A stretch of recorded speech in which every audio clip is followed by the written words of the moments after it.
Perfect. We did Charleston stuff. In level 1, fear of valve. And we were just really working on making it feel like something a little bit today. So we worked on that big kick. Wow.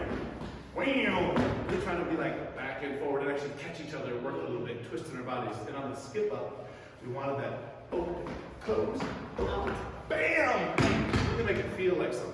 And then we talked about that kick away variation. Bop, kick, bop, where we have double kicks, double kick.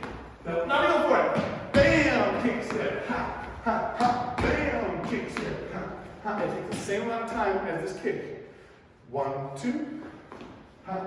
Or 1, 2, ha, ha, ha. Just gotta come out of it with that kick step. So watch it one more time. We'll do the basic one. Double kick. Now the variation. Bam! Kick. Ha, ha. You can try it by yourself, backwards and forwards. Ha, ha. It'll still work.